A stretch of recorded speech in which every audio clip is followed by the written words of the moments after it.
आजचे अभिवचन स्तोत्रसंहिता 142 आणि त्याचं 7वं वचन. त्या ठिकाणी यांनी प्रमाणे म्हटलेलं आहे, मी तुझ्या नावाचे उपकार स्मरण करावे म्हणून तू माझा जीव बंदीतून काढ. तू मला औदार्य दाखवितोस म्हणून नीतिमान माझ्या सभोवती जमतील. स्तोत्रसंहिता 142 की जे दाविदानं गुहेत असताना त्यानं केलेली ही प्रार्थना आहे. ज्यावेळेस कठीण पेचामध्ये ज्यावेळेस दावीद त्या ठिकाणी सापडतो, शरीर थकलेलं आहे, निराश अवस्थेमध्ये त्या ठिकाणी आहे, एकाकीपणाची जाणीव त्या ठिकाणी त्याला होत आहे. हताश झालेला दावीद ह्या ठिकाणी आम्हाला दिसतो. आणि ह्या हताश झालेल्या दाविदाकडे ज्यावेळेस आम्ही पाहतो, त्यावेळेस हे स्तोत्र, ही प्रार्थना तो सर्वसमर्थ परमेश्वराला त्या ठिकाणी करतो. आणि तो या प्रार्थनेमध्ये, ह्या असणाऱ्या स्तोत्रामध्ये म्हणत असताना तो म्हणतो, पहिल्या वचनामध्ये स्तोत्र 142 मध्ये, मी आपल्या वाणीने परमेश्वराला आरोळी मारतो, आपल्या वाणीने परमेश्वराची विनवणी करतो. दावीद ह्या ठिकाणी परमेश्वराला आपल्या निराश अवस्थेमध्ये, आपल्या कठीणतेमध्ये आरोळी मारताना आम्हाला त्या ठिकाणी दिसत आहे. दावीद एकटा आहे. शौल त्याला मारण्यासाठी कसोशीचा प्रयत्न करत आहे. तो गुहेत लपलेला आहे आणि अशा कठीण प्रसंगामध्ये देवाला तो त्या ठिकाणी आरोळी मारत आहे. प्रियबंधू आणि भगिनींनो, स्तोत्र 102 आणि त्याचा पहिलं वचन आम्हाला ह्या ठिकाणी सांगतं, हे परमेश्वरा, माझी प्रार्थना ऐक, माझी आरोळी तुझ्याकडे पोहोचव. अनेक वेळेस ज्या वेळेस आम्ही पवित्र शास्त्रातल्या असणाऱ्या त्या व्यक्तिमत्वांकडे ज्यावेळेस आम्ही लक्ष केंद्रित करतो, त्यावेळेस आम्हाला एक गोष्ट लक्षात घेणं गरजेचं आहे प्रियांनो, की ज्या व्यक्तीला आणि ज्या कुटुंबाला देवानं त्याच्या सेवा कार्यासाठी निवडलं, त्या प्रत्येक व्यक्तीला, त्या प्रत्येक कुटुंबाला, परिवाराला, त्यांना वेगवेगळ्या परीक्षेतून परमेश्वरानं नेलं. तुम्ही अब्रामाचं उदाहरण घ्या, तुम्ही नोहाचं उदाहरण घ्या, तुम्ही योबाचं उदाहरण घ्या, आणि कितीतरी असे परमेश्वराचे भक्तगण आहेत, संतगण आहेत की ज्यांनी आपलं सर्वस्व पणाला लावलं, प्रभूशी विश्वासू राहिले आणि त्या ठिकाणी त्या सर्व गोष्टींना ते सामोरे गेले. स्तोत्र 119 आणि त्याच्या 147व्या वचनामध्ये सुद्धा जर आम्ही त्या ठिकाणी पाहिलं, तर सर्वसमर्थ असणारा हा परमेश्वर त्याच्या संगती बोलत असताना हा लेखक त्या ठिकाणी फार स्पष्ट रीतीने म्हणतो, उजाडण्यापूर्वी उठून मी आरोळी मारतो, मी तुझ्या वचनांची आशा धरतो. प्रियबंधू आणि भगिनींनो, दावीद राजा आपल्या वाणीनं परमेश्वराला आरोळी मारतो. त्याचं गाऱ्हाणं तो त्या ठिकाणी त्याच्या पुढे त्या ठिकाणी ठेवतो. त्याचं संकट परमेश्वराला सांगतो. अशा अवस्थेमध्ये की ज्यावेळेस त्याचा आत्मा त्या ठिकाणी व्याकुळ झालेला आहे. आणि अशा मानसिकतेमध्ये असताना सुद्धा हताश आहे, एकाकीपणा आहे, आजूबाजूला कोणी नाही, तो त्या ठिकाणी परमेश्वराला मोठ्या विश्वासाने म्हणतो, माझा मार्ग तुला ठाऊक आहे. प्रियांनो, सगळ्यात महत्त्वाची गोष्ट जर आमच्या जीवनामध्ये जर काय असेल, तर आमच्याविषयी देवाला आमचा मार्ग ठाऊक असणं. आणि म्हणून प्रियबंधू आणि भगिनींनो, ज्यावेळेस आम्ही या सर्व गोष्टींकडे ज्यावेळेस आम्ही लक्ष देतो, दावीद एवढ्या कठीण प्रसंगामधून जात असताना सुद्धा देवाला आरोळी मारतो. आपल्या निराशेमध्ये तो आपलं गाऱ्हाणं मांडतो, त्याला संकट सांगतो. आत्मा व्याकुळ झालेला असताना मोठ्या विश्वासानं हा दावीद त्या ठिकाणी म्हणतो की हे प्रभू, माझा मार्ग तुला ठाऊक आहे. किती मोठा विश्वास या दाविदाचा सर्वसमर्थ परमेश्वरावर आहे.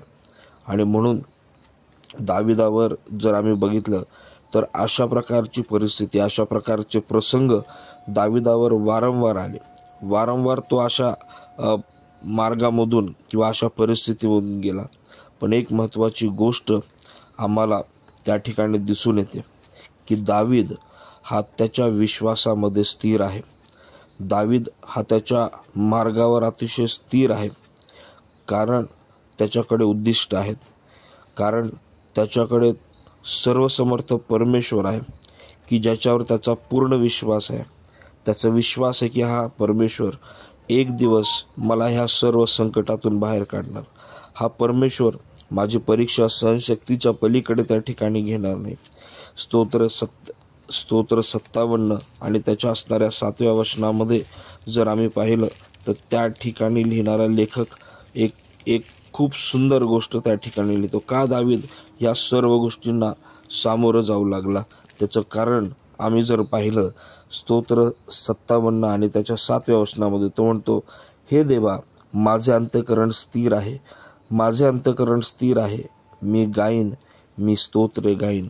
या सर्व संकटामध्ये एक महत्त्वाची गोष्ट, कारण त्याचं अंतःकरण स्थिर आहे, तो फोकस्ड आहे, तो ॲम्बिशियस आहे, तो विजनरी आहे.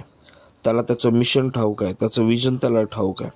आणि म्हणून तो मोठ्या विश्वासाने प्रभूला म्हणतो, देवाला म्हणतो की मी जातो त्या वाटेवर, तुला माझा मार्ग त्या ठिकाणी ठाऊक आहे.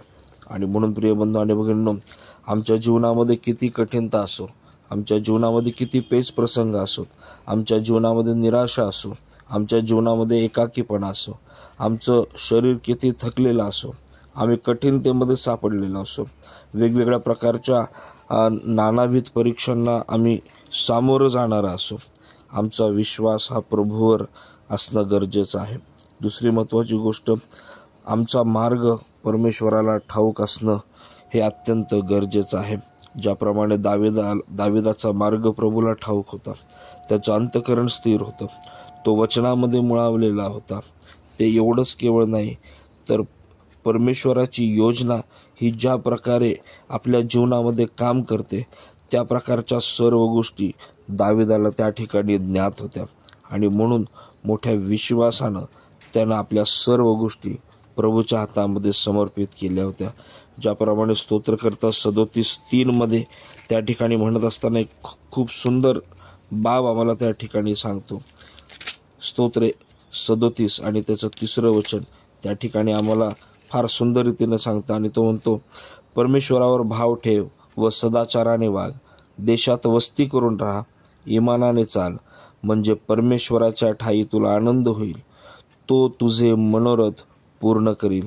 आपला जीवितक्रम परमेश्वरावर सोपून दे, त्याच्यावर भाव ठेव, म्हणजे तो तुझी कार्यसिद्धी करेल. प्रिय बंधू आणि भगिनींनो, या वचनाची अत्यंत गरज आजच्या सध्याच्या काळामध्ये आम्हाला आहे. आम्ही आमच्या सर्व गोष्टी देवाच्या हातामध्ये दिल्या पाहिजेत. आम्ही आमचं समर्पण देवाला केलं पाहिजे. आमचं कार्य परमेश्वराच्या हातामध्ये सुपूर्त केलं पाहिजे, यासाठी की आमच्या जीवनामध्ये स्थिरता येईल, आमच्या जीवनामध्ये शांती येईल, आमच्या जीवनामध्ये तो आनंद येईल जो आनंद प्रभू आम्हाला देऊ इच्छितो. सुरुवातीला जर आम्ही बघितलं स्तोत्र 142 दावीद आम्हाला एकटा दिसतो, दावीद हा एकाकी दिसतो. पण ज्यावेळेस आम्ही 7व्या या वचनाकडे ज्यावेळेस येतो त्यावेळेस त्या ठिकाणी म्हटलेलं आहे, मी तुझ्या नावाचे उपकार स्मरण करावे म्हणून तू माझा जीव बंदीतून काढ, तू मला औदार्य दाखवितोस म्हणून नीतिमान माझ्या भोवती जमतील. मी परत रिपीट करतो, म्हणून नीतिमान माझ्या भोवती जमतील. प्रिय बंधू आणि भगिनींनो, त्याच्याकडे एक ब्लेसेड अश्युरन्स आहे, त्याच्याकडे एक आशीर्वादित त्या ठिकाणी अभिवचन आहे, आणि ते म्हणजे नीतिमान माझ्या भोवती जमतील. आज मी एकटा आहे, आज मी निराश अवस्थेमध्ये आहे, आज मी एकाकीपणाचा अनुभव घेत आहे, आज मी आक्रोश करत आहे, मी आरोळी मारत आहे, मी माझं दुःख प्रभूला सांगत आहे, मी आत्म्यामध्ये व्याकुळ आहे, मला ओळखणारा कोणी नाही, मला कोणाचा आश्रय नाही, माझ्या जीवाची पर्वा करणारा कोणी नाही. आणि अशा परिस्थितीमध्ये मी प्रभूला त्या ठिकाणी आरोळी मारत आहे, कारण माझा विश्वास आहे की एक दिवस नीतिमान माझ्या भोवती जमतील. आज कदाचित मी एकटा आहे, पण उद्या माझ्या भोवती नीतिमान लोक त्या ठिकाणी जमवणारा माझा प्रभू त्या ठिकाणी आहे. आणि म्हणून हा विश्वास आपण बाळगूया प्रिय बंधू आणि भगिनींनो, की जरी आज आम्ही एकटे आहोत, जरी आज आम्ही निराशेमध्ये आहोत, तरीही येणाऱ्या काळामध्ये आम्ही असं राहूया, आम्ही आमचा विश्वास बरोबर अशा पद्धतीने ठेवूया, आम्ही आमच्या संकटांना देवाच्या हातामध्ये देऊया की एक दिवस येईल की नीतिमान त्या ठिकाणी आमच्या भोवती त्या ठिकाणी जमतील. प्रिय बंधू आणि भगिनींनो, हे लक्षात घ्या, येशू एकटा होता, येशू संगती देवाची उपस्थिती त्या ठिकाणी होती आणि असं असताना त्याच्या जीवनामध्ये त्यांनी एक महत्त्वाची गोष्ट केली की ती म्हणजे त्याचं जीवन हे सर्वसमर्थ पित्याशी केंद्रित होतं आणि म्हणून झुंडीच्या झुंडी त्याच्या पाठीमागे जात होत्या. तो एकटा होता, देवाची साथ त्याला होती, त्याच्या पित्याची साथ त्याला होती आणि म्हणून तो त्या देवाच्या सामर्थ्याने त्या ठिकाणी कार्य करत होता. लोक त्याच्या पाठीमागे चालत होते. प्रिय बंधू आणि भगिनींनो, ज्या ठिकाणी देवाचं अस्तित्व आहे, ज्याच्या जीवनात देवाचं अस्तित्व आहे, त्या ठिकाणी नीतिमान आमच्या भोवती जमल्याशिवाय राहणार नाही. आम्ही कधीच एकटे राहणार नाही. तर देव त्याचे लोक आम्हाला देतो, देव त्याचे लोक आमच्या सभोवती त्या ठिकाणी जमवतो. हे अभिवचन आज तुमच्यासाठी आणि माझ्यासाठी आहे.